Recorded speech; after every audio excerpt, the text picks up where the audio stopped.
सभापति महोदय, माननीय सभापति महोदय, ये मेरा सौभाग्य है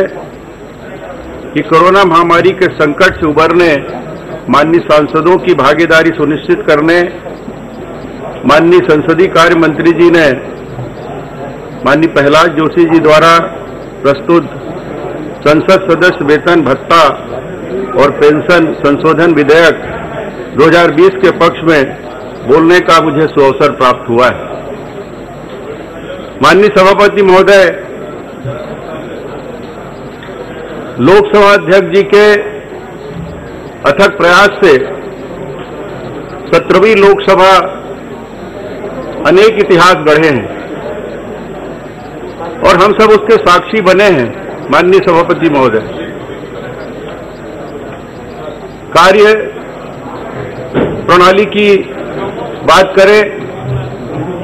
चाहे अनेक विधेयक पास होने की दिशा में हो, 17वीं लोकसभा ने अनेक ऊंचाइयां तय की है और आज तक के लोकसभा के कार्यकाल का यह पहला लोकसभा कार्यकाल चल रहा है जो एक साल में अनेक ऊंचाइयां प्राप्त की है। उसके लिए मैं माननीय अध्यक्ष जी को बहुत बहुत धन्यवाद देता हूं, बधाई भी देता हूं। माननीय सभापति महोदय, इसी तरह हमारे यशस्वी प्रधानमंत्री माननीय नरेंद्र मोदी जी के नेतृत्व में यह देश निरंतर आगे बढ़ रहा है और हर क्षेत्र में बढ़ रहा है और निरंतर हम बढ़ रहे थे, लेकिन अचानक कोरोना महामारी का संकट आया और इस संकट के साथ साथ बहुत सारी अन्य चुनौतियां भी आई, चाहे वो चीन की बुरी नजर हो, चाहे अनेक प्रदेशों में बाढ़ के भी विभीषिका आई और इन सब चुनौतियों को निरंतर सभी सांसदों की एकजुटता की बदौलत और भारतवर्ष की जनता की बदौलत उसको हम लोग उस चुनौती को, जिस तरह माननीय प्रधानमंत्री जी कहा करते हैं कि हर चुनौती को हमें अवसर के रूप में बदलना चाहिए और उसको हम सब ने मिलकर अवसर के रूप में बदला है। माननीय सभापति महोदय, इस बिल के माध्यम से एक बार फिर से इतिहास गढ़ने का इस अवसर प्राप्त हम सबको हुआ है। जब से कोरोना महामारी आई उस समय स्थगित कर दिया गया लोकसभा, यह आवश्यक भी था और सभी माननीय सांसद अपने अपने क्षेत्रों में जाकर जो पीड़ित लोग थे, जो प्रभावित लोग थे, उनकी सेवा में लग गए और उनके साथ साथ बहुत सारे सामाजिक संस्थाएं और व्यक्तिगत रूप से भी लोग अपने शक्ति और सामर्थ्य के अनुसार लोगों की सेवा में लग गए। ज्यादा प्रभावित लोगों को कैसे सुविधा मुहैया कराया जाए, ऐसे अनेक परिवार थे माननीय सभापति महोदय, जो रोज कमाने खाने वाले लोग, जिनके घर में चूल्हे जलने बंद हो गए, उनकी भी सुध माननीय सांसदों ने ली और उसके साथ साथ बहुत सारे जनप्रतिनिधियों ने ली, राज्य की सरकारें भी ली और केंद्र सरकार का नेतृत्व हमारा सौभाग्य कि माननीय नरेंद्र मोदी जी के नेतृत्व में हर राज्य को उन्होंने सहयोग प्रदान करना शुरू किया और व्यक्तिगत रूप से भी अनेक लोगों के खाते में व्यक्तिगत रूप से भी जो योजनाएं बनी थी उसके माध्यम से उनके खाते तक भी पैसे पहुंचे। ये हमारा सौभाग्य है। अगर आज की स्थिति में हम देखें माननीय सभापति महोदय, तो संख्यात्मक दृष्टिकोण से जो स्थिति भारतवर्ष की है और साथ ही साथ यहाँ के रहन सहन, यहाँ के दिनचर्या और यहाँ के अनेक प्रकार की परिस्थितियों के बावजूद भी हम अन्य देशों से इस महामारी को रोकने में बहुत सक्षम हुए हैं। ये हम सबका मिला जुला प्रयास है। अनेक प्रदेशों में दूसरे प्रदेशों के लोग काम के खोज में जो निरंतर जाते रहे हैं, वहां बुरी तरह फंस गए और सभी माननीय सांसदों ने अपने संपर्क के माध्यम से वहां के माननीय सांसदों से संपर्क करके, वहां के जिला प्रशासन से संपर्क करके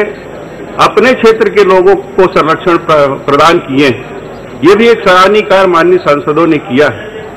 मैं उसके लिए सभी माननीय सांसदों को बहुत बहुत धन्यवाद भी देता हूं, उनको दिल से आभार व्यक्त करता हूं। माननीय सभापति महोदय, आज ये बिल इसलिए आया है कि 7 अप्रैल को महामहिम राष्ट्रपति जी के अनुमोदन से एक अध्यादेश जारी हुआ और उस अध्यादेश के माध्यम से हम सभी माननीय सांसदों के वेतन की राशि से 30% कटौती कर इस अभियान के लिए लगे। और हम सबका मानना है माननीय सभापति महोदय कि सामूहिक सहयोग में और सामूहिक प्रार्थना में बहुत ताकत होती है। इसीलिए तो मंदिरों में हवन पूजन सामूहिक रूप से की जाती है, मस्जिदों में सामूहिक रूप से नमाज पढ़े जाते हैं, चर्चों में सामूहिक रूप से प्रार्थनाएं होती है, गिरजाघर में सामूहिक रूप से कीर्तन होते हैं। इस तरह गुरुद्वारे में भी सामूहिक रूप से कीर्तन होते हैं और उसमें बड़ी ताकत है। और ये जो सामूहिक राशि आज हम सब सांसदों ने दी है माननीय सभापति महोदय, वो एक ताकत बनकर, जिसकी उम्मीद हमारे क्षेत्र की जनता को थी कि सांसदगण अपना सहयोग दे रहे कि नहीं। मैं माननीय सभापति महोदय, मैं 2 मिनट और लेना चाहूंगा कि सराहनीय कार्य में मेरे क्षेत्र के जो लोग सहयोग किए, एक ऐसा 21 वर्षीय व्यक्ति जो भिलाई इस्पात संयंत्र से रिटायर अधिकारी, उन्होंने अपने जमा पूंजी से 5 लाख रुपए की राशि प्रधानमंत्री केयर फंड में प्रदान की है। इसी तरह एक विधवा बहन